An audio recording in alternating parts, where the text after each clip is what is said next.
Have you ever felt a story so deeply that it leaves you breathless, questioning everything you thought you knew? What if the path to revenge forced you to partner with the very person you swore to destroy? Today, we're diving into a concept that could be the next epic anime series, Crimson Contract. Imagine a world shrouded in smoke and sorrow, where a single blood-red moon illuminates the scars of the past. This isn't just another action story, it's a journey into the heart of darkness, exploring themes of vengeance, betrayal, and the agonizing search for truth. The story opens on Kael, a bounty killer whose soul is as scarred as the land around him. We see him kneeling in the ashes of his childhood village, a place once filled with laughter, now silent except for the whisper of the wind. In his hand, he clutches a broken locket, the last remnant of his family. The metal is cold against his skin, a stark contrast to the burning hatred that fuels him. A deep, cold voice sets the tone. Vengeance kept him alive, but fate has other plans. This isn't just a mission for Kael, it's the only thing keeping his shattered spirit from crumbling completely. He lives and breathes for the day he can avenge his loved ones. But fate, as it often does, has a cruel sense of humor. Just as Kael is lost in his grief, the heavy, rhythmic clang of metallic footsteps breaks the silence. Soldiers emerge from the shadows, escorting a heavily chained prisoner. This is no ordinary criminal. This is Ravik, the infamous warlord, the man whose name is a curse on Kael's lips. He's the one who orchestrated the massacre that destroyed Kael's world. Even bruised and bound, Ravik carries an air of defiant arrogance. His eyes, burning with an unholy light, meet Kael's, and in that single glance, years of suppressed rage boil to the surface. This is the moment Kael has dreamed of, the monster delivered right to him. But the commanding officer shatters his fantasy with a few simple words. He declares that Kael and Ravik are being pardoned for their past crimes on one condition: they must work together. Their mission is to hunt down and dismantle the Crimson Cartel, a shadowy organization far more dangerous than either of them alone. The commander's final words hang in the air, a death sentence and a lifeline all in one. Your lives depend on each other. Kael's hands tremble not from fear, but from the sheer, volcanic fury of being shackled to his nemesis. Ravik, on the other hand, just smirks. That infuriating, knowing smirk suggests he sees a joke in this tragedy that Kael can't comprehend. And so their unwilling partnership begins. The next scene explodes in a hail of gunfire. They're in the heart of a ruined city, ambushed by cartel soldiers. Kael moves with deadly grace, a phantom weaving through bullets, but his focus is divided. Every instinct screams to let Ravik fall, to let the cartel finish the job he's longed to do himself. He intentionally leaves Ravik's flank exposed, a silent invitation for a bullet to find its mark. But then, something impossible happens. A sniper takes aim at Kael, a glint of light from a distant rooftop. Before Kael can even react, Ravik moves. He throws himself in the path of the bullet, his chains clanking as he deflects the shot meant for Kael. For a split second, Kael freezes. The world slows down.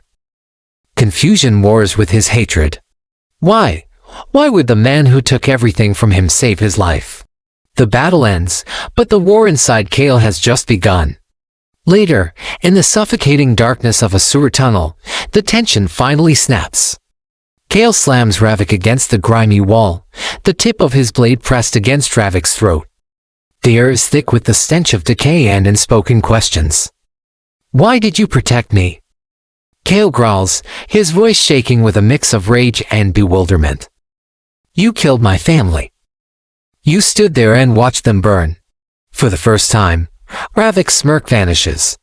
His arrogant facade crumbles, replaced by something weary, something regretful. You think you know the truth, Ravik says, his voice barely a whisper, but you don't. And then, the story fractures. We're pulled into a flashback, seeing the burning village not through Kael's eyes, but through Ravik's. We see him standing there, just as Kael described, watching the flames consume the homes. But the expression on his face is not one of triumph or malice. It's one of pure, unadulterated horror. He wasn't the architect of the destruction, he was a witness, just as helpless as Kael, but for reasons we don't yet understand.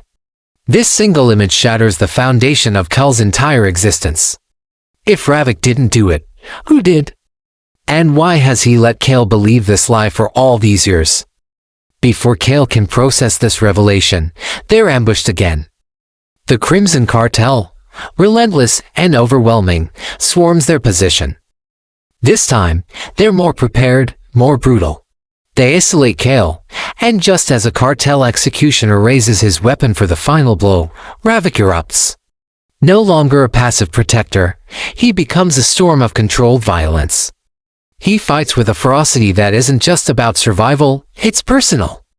He's not just saving his partner, he's fighting to save Kael, to preserve the one person who can help him uncover the real truth. The camera focuses on Kael's eyes, wide with shock, as he watches the man he hated more than anyone in the world fight and bleed for him. Everything he believed, his entire reason for living, is collapsing in real time. The battle subsides, leaving them standing back to back amidst the fire and chaos. The animosity between them is gone, replaced by a fragile, terrifying uncertainty. Kael's voice is barely a whisper, trembling with the weight of his shattered world. After this mission, you tell me everything. He needs the truth, no matter how painful it might be. Ravik doesn't even turn. His silhouette is rigid against the flames. I will, he promises, his voice low and solemn. Even if it destroys you. The screen cuts to black, leaving us with a million questions. What is the real story behind the massacre? Who is the Crimson Cartel, and why do they want both Kael and Ravik dead? The beauty of Crimson Contract is that it transforms a simple revenge plot into a complex mystery. Ravik isn't a monster to be slain, he's a puzzle box, and every layer Kael peels back only reveals more questions. Their journey is no longer about vengeance against each other, but a shared quest for a truth that is clearly more dangerous than any lie. The cartel isn't just some random enemy, they are the true puppet masters, the ones who set these two on a collision course from the very beginning. Think about the potential here. We could explore Ravik's backstory. Perhaps he was part of the cartel and tried to leave, and the destruction of Kael's village was his punishment. Or maybe he was an undercover agent whose cover was blown, and he was forced to watch the tragedy unfold to protect a larger mission. This dynamic of forced trust between two broken men is incredibly compelling. Each mission they undertake together would be a tightrope walk.